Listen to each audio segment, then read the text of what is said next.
guys, welcome back. Today we are going to be doing a wrap up of everything I read in February 2020. So if you want to see what I read and what I thought about it, then just keep watching. So the first book I read was The Chestnut Man by, you can read his last name, I have no idea how to say it. This person. This book I gave a 2.5 stars. I rounded up to 3 on GoodReads. Honestly, I just didn't really like this book that much. I might actually demote it to a 2-star. I think this book is too long. It's over 500 pages. I don't think it needed to be this long. So the author of this book is also a television writer and a movie writer. And I feel like this book felt like the book version of like CSI or Law and Order or something, like more of like a criminal detective type of show.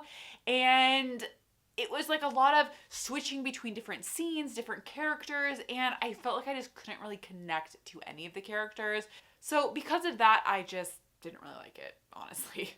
But the good news is that the second book I finished this month was my first 5-star thriller of the year. And that is You Are Not Alone by Greer, Hendricks, and Sarah Pekkanen. This book I actually liked a lot more than The Wife Between Us, which is the only other book that I've read by them. I thought this book was just really good. Like it was a little bit more on the lighter side of thrillers. I mean, it does cover some heavy subject matter, but I felt like the writing style, the general gist of it was a little bit on the lighter side, and I just really liked it. Like I couldn't put it down. I was just trying to it was the kind of book where I just kept wanting to read one more chapter and one more chapter and one more chapter, and then before I knew it, I was done with it in like 2 days, and it was just really good, and I couldn't point to anything specifically that I didn't like about it. So I feel like for me, that criteria is 5 stars. So yeah. Now the next book, so this one I actually have already in the process of filming a 3-minute thriller review for, which will be out in just a few days on my channel. But that is The Other People by CJ Tudor. And I had very high hopes for this book because it was the book club pick from Kayla from Books and Lala, her book club, the Literally Dead book club. I didn't really like it that much, honestly. I gave it 3 stars because I thought it was okay. There were aspects of it that I did like.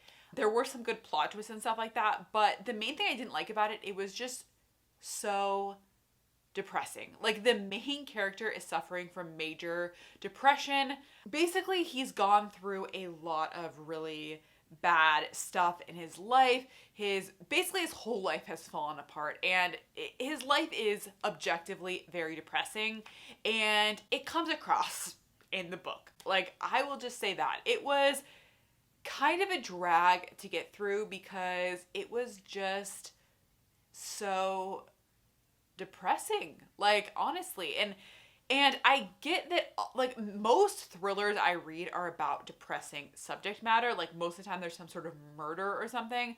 But most of the time, the main character who you are learning about the story from is not suffering from so much depression themselves, or himself or herself. So, like, because of that, I just didn't like reading it as much as maybe I would have if it had a different narrator. I'm gonna end there. Okay, the next book that I read, the 4th book I read this month, was I Hear You by Michael Sorensen. And this book is actually on Kindle Unlimited. I did start a Kindle Unlimited free trial, and this was the first book I read on there. And I gave it 5 stars. I thought it was excellent. Basically, it is a like self-help kind of book, but it is focused on relationships and improving your relationships, both like romantic relationships as well as family, colleagues, basically any type of relationship.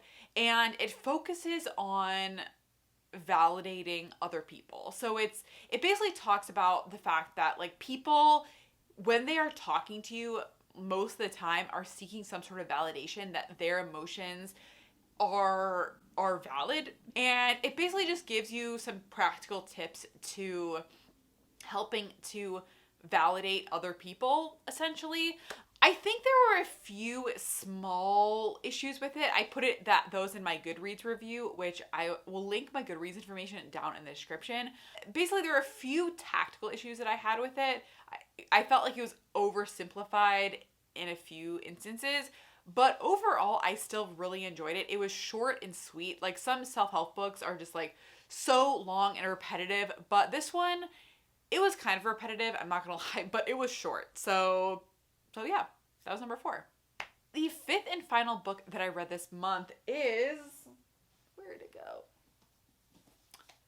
Is Final Girls by Riley Sager. And this one I actually am going to have a longer video featuring this book where basically I try to guess the ending of the book. I've read a lot of thrillers at this point, and I wanted to kind of test my ability to predict the plot twist on this book. So if you want to know how well I did, then subscribe to my channel and keep an eye out for that video because it will be coming out probably in the next week or so, I would say. So long story short, I did give this book 5 stars. I really, really enjoyed it. Like, Riley Sager is just a very solid thriller author. Like, I honestly just connect with his writing style a lot. I like the way he writes thrillers. Like, they're not too over the top. They're not too, artsy. Like, I feel like some thriller authors try a little bit too hard to make like weird stuff happen, like make the writing style weird and artsy, and I don't think he does that. Like, I feel like he writes in a very clean, matter-of-fact kind of way, which is a little bit of artsy spin to it, but it's not over the top, and because of that, he is one of my favorite thriller authors. I think I've given 5 stars or 4.5 stars to all 3 of his books so far.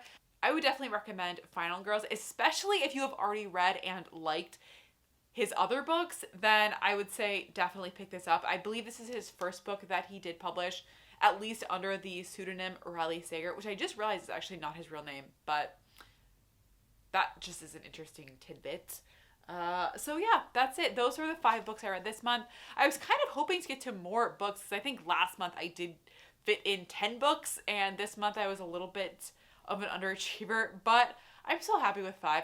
So yeah, that's it. I hope you enjoyed this video. If you have read or are thinking about reading any of these books, I would really love to know your thoughts about them. And yeah, that's it. Bye, guys.